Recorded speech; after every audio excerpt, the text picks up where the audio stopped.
that there were so many people who were dead voters who voted, and there was no evidence of that. And Brad Raffensperger had said that this is not true, and this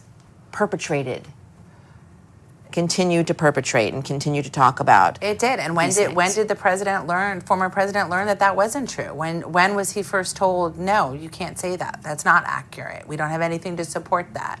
And I think another thing that will be fleshed out here that is important for people to see and will definitely be part of any trial is all the collateral damage on the people's lives who were just sort of career workers, election workers, people certifying the electoral votes in Georgia. Their lives, they had death threats. They were, their lives were turned upside down just for speaking the truth about what they were observing and what they were seeing with no political agenda.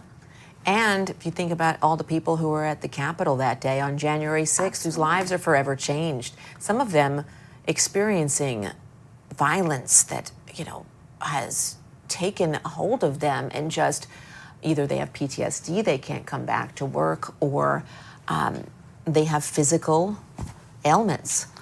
Many of them were hurt. Many police officers were hurt very badly that day, and we lost Officer Brian Sicknick as a result of that day as well. I'm looking at the indictment, just a couple of things that stand out here. Here it is on the first page. Despite having lost, the defendant, of course, we're talking about former President Donald Trump, was determined to remain in power. So for more than 2 months following Election Day, on November 3rd, 2020, the defendant spread lies that there had been outcome determinative fraud in the election and that he had actually won. These claims were false, and the defendant knew that they were false. So if I'm reading this and I'm seeing that, I'm thinking they have evidence that shows that will prove that he knew that this was false. And again, it goes back to, you can say whatever you like to say, but this was said as part of a conspiracy, is what this document is alleging. Well, it's true. The former president, like every American, they say it in paragraph 3 of the indictment, where it, quote, says, the defendant had a right, like every American, to speak publicly about the election and even to claim falsely there had been outcome determinative fraud during the election and that he had won. But then if you go to paragraph number 4, it talks about how the defendant pursued unlawful means of discounting legitimate votes and subverting the election results. That's not free speech.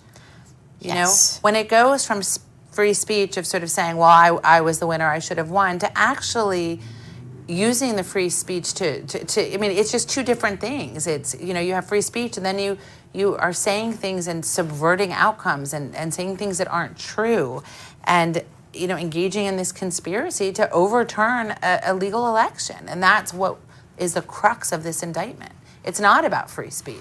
It's about the steps that the president used and what he said to try to subvert the election. And those are two incredibly different things. It kind of points to the eroding of public trust in elections as well. It looks like here, a conspiracy against the right to vote and have one's vote counted is one of the things that they're alleging, that this language kind of perpetrated on the American people. And if you think about, of course, like we were saying before about the poll, in which almost 70% of Republicans rather are believing that there was outcome determinative fraud and that Trump won the election. Yes. Then you can see how this played into people's minds. It wasn't just someone lying and saying, oh, well, the sky is green. No, people then, as they're polled later, are believing this and holding this as truth. Well, it's making up facts and making up things that occurred that didn't occur, like the people who supposedly voted who were not alive or were underage or didn't have a right to vote. And there was just no evidence of that. And from what we're learning, the former president had been told that there was no evidence of that. And even knowing that, even hearing from people in the know that that was the case, he still went on to say it and to take action to try to stop the election based on something that he knew wasn't true. This is interesting in the indictment. I just want to read a little bit to you here as we are looking at, of course, the E. Barrett Prettyman United States Courthouse. So this is in the indictment. The defendant, his co-conspirators, and their agents made knowingly false claims, again, that there had been this outcome, determinative fraud, and the 2020 presidential election. And then it goes on to say, these prolific lies about election fraud included dozens of specific claims that there had been substantial fraud in certain states. Large numbers of dead, non-resident, non-citizen, or otherwise ineligible voters had cast ballots. That was one of the lies. Or that voting machines had changed votes for the defendant to votes for Biden. These claims were false, and the defendant knew that they were false. So we have this in black and white. This is in writing. This is the indictment. This is why we're here today. This is why we're looking at this courthouse today. But still, 70% of people are saying, well, I believe what the former president said. That's correct. And I think as this case goes through the court system and as more facts come to light, I think it'd be very interesting to run that poll again and see what people think. Right. It's really, I mean, if you've got a chance to read this 45-page document, I mean, it's pretty interesting stuff, for sure. Let's talk a little bit about where we are right now. Okay, so it is about 3:52 p.m. Yeah. The former president is supposed to be arraigned at 4 p.m. It could be a little bit before, it could be a little bit after. He's in the courthouse, we know. What happens, we've got 4 different felony charges. There's been other types of arraignments where there are 30-plus charges. There's just 4 here. Does that mean it's going to go quicker? Does that mean this is less of a consequential case? I'm thinking not.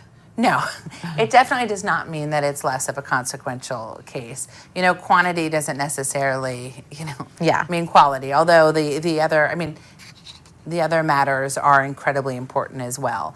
But no, it does not mean that this is not an important case. And in many ways that we've talked about today, this is sort of all of them, not that you want to rate, indictments, but this is sort of the most serious one.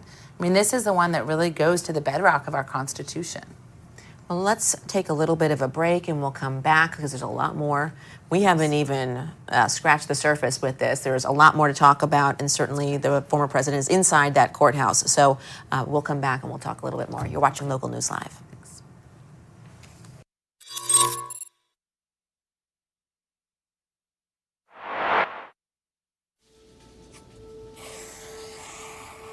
Dad? Just 1 minute, okay? Hey, Bobo, do trees tell each other stories?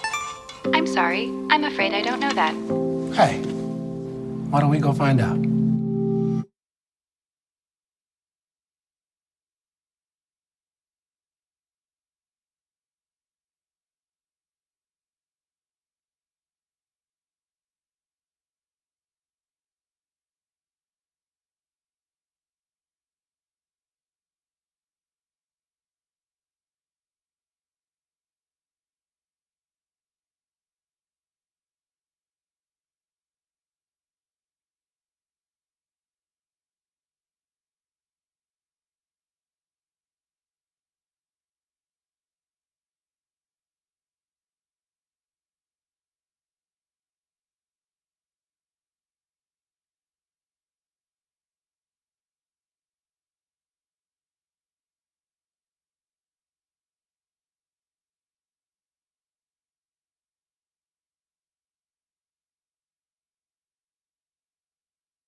Okay, so we do want to continue our coverage on this historic moment going on in D.C. right now. Taking another live look from Washington, D.C. right now, where former President Donald Trump just arrived. I do want to give you the latest updates. He is supposed to be facing federal charges in court.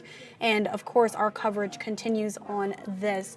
We did just receive a tweet from former Vice President Mike Pence. I want to turn there here in a bit, but I just want to give you all this update. So we just learned that former President Donald Trump entered the courtroom for his initial appearance in the 2020 election interference case. It says this is brought against him by special counsel Jack Smith. We know that. And with that being said, I do want to take a look at Twitter. This tweet coming just minutes ago from former Vice President Mike Pence, and it says that President Trump was wrong in saying that I had some right to overturn the election. My duty on January wasn't a belief, it's the law and the history of this country. I also want to take a look at another tweet that I saw here from Caitlin Collins. I do know that she is with CNN. Taking a look at that tweet, all day we have been getting new updates coming in from social media and other platforms. I do want to take a look at this. Caitlin Collins tweeted just minutes ago, as expected, Jack Smith is present in the courtroom for Trump's arraignment. This is the second time they've been face to face, as Trump has been attacking him as deranged, a crackhead, and implying that he had something to do with the cocaine found at the White House. Again, these are the latest tweets that are coming in as former President Donald Trump is facing federal charges in a court in Washington, D.C. right now. And we still have a lot of new updates coming in by the minute. I do want to take a look at those charges of what he is facing right now. Now, conspiracy to defraud the United States, conspiracy to obstruct an official proceeding, obstruction of and attempt to obstruct an official proceeding, and conspiracy against rights. Former President Donald Trump also, he went on his social media platform, Truth Social, before entering the courtroom today. And you can see there, he says, I am now going to Washington, D.C. to be arrested for having challenged a corrupt, rigged, and stolen election. It is a great honor because I am being arrested for you. Make America great again. As we all know, that was his slogan as he ran for president the first time and as he continues to run for president looking ahead to 2024. We also received, some new video as far as supporters who have been outside of the courthouse throughout the day today. But first, I do want to just kind of give you a heads up of what we can expect. Like I mentioned, Trump has officially entered the courtroom for his initial appearance in the 2020 election interference case. But what can we expect moving forward? Well, let's take a look at this video. After arriving at the U.S. District Court, which he did, Trump will be placed under arrest, which he has, processed, and likely arraigned in court. Because he has already been processed in the federal system for his arrest in the Mar-a-Lago classified documents case, his booking today is likely to be streamlined. Trump is expected to plead not guilty and to be released pending trial. I also want to take a look at this video like I promised. You can see that now here on your screen as supporters did gather in support of former President Donald Trump. We received this video about an hour ago, but they have been out there all day leading up to this moment where Trump was going to enter that courtroom in Washington, D.C. You can see a man waving a flag that says Trump or death. There's also been people just riding around in their cars yelling, "Make America Great Again." We've seen that all over social media as well. Now, metal gates were set up outside of the U.S. District Court overnight. We saw that on the morning show earlier, and I also showed it a little bit earlier when I went live today. Security remains tight at that courthouse and nearby the Capitol. Police say that they are prepared for, quote, whatever might happen, and law enforcement officials are keeping a close eye on potential threats, protests, and online chatter, as well as coordinating with one another on security plans. We haven't heard of anything significant just yet, but you can see there are a lot of supporters there for former President Donald Trump. There are also a lot of people who are against former President Donald Trump, and they are there as well. But again, that flag, Trump or die, you're seeing a lot of that on social media. Again, Trump is expected to enter a not guilty plea to 4 felony counts. And sources say that Trump's legal team is preparing to argue that the former president's false claims about the 2020 election were not criminal and that he was following the advice of outside attorneys at the time. And after today's hearing, the case will be handed over to the U.S. District Court judge, which is in a Obama appointee. I do want to take a look at this video of former President Donald Trump getting in his car on his way out of New Jersey earlier today to head to Washington, D.C., where he is facing those federal charges. We do have a live look, again, looking at how the scene is there in D.C. outside of that courthouse. A lot of police activity, as well as, like I showed you a little bit earlier, we also saw supporters there and we saw protesters there as well. I am going to continue to look on social media to see if we have any new tweets that are coming in regarding former President Donald Trump. And just give us an insight of how things are looking in D.C. Right now. So we are going to continue to monitor the latest updates. Again, that is what you see there on your screen. That is a live look outside of the courthouse, a large police presence. There are a lot of supporters nearby, and there are also a lot of protesters nearby as well. I'm not seeing too many new tweets that are relevant to this case right now on social media, but I am still looking for the latest information. I do also want to pull up CNN for the latest live updates that are coming in. Like I mentioned, Special Counsel Jack Smith, he is present for Trump's first appearance in this election case. So that update just came in just a few minutes ago via CNN. But I am still checking around for the latest information. And as I do that, I am going to leave you all with this live shot so you can see just how everything looks in D.C. right now.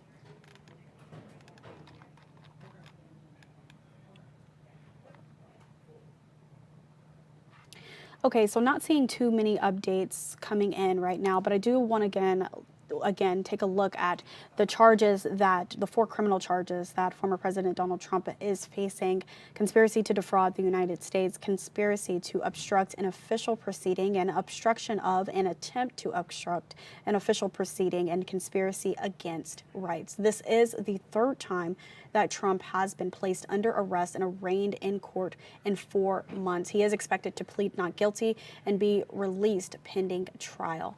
That is the latest information coming into the live desk right now. Again, taking a live look at how it looks outside of the courthouse in D.C. right now. And I am still tracking social media, taking a look at the latest updates that are coming in for people who are inside of that courtroom right now. This just coming in from CBS News.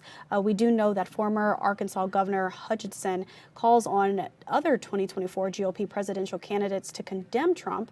He says that this is too important of an issue for our democracy, for the rule of law. Candidates have to be clear. This is not a time to mince your words. And you can see that video there coming in from CBS News. This is on Twitter right now, released just 20 minutes ago. And I am still tracking the latest tweets that are coming in regarding the indictment of former President Donald Trump right now. He is in court, so that may be the reason why we're not getting too many updates right now, but you can see that live presence right outside of the courtroom.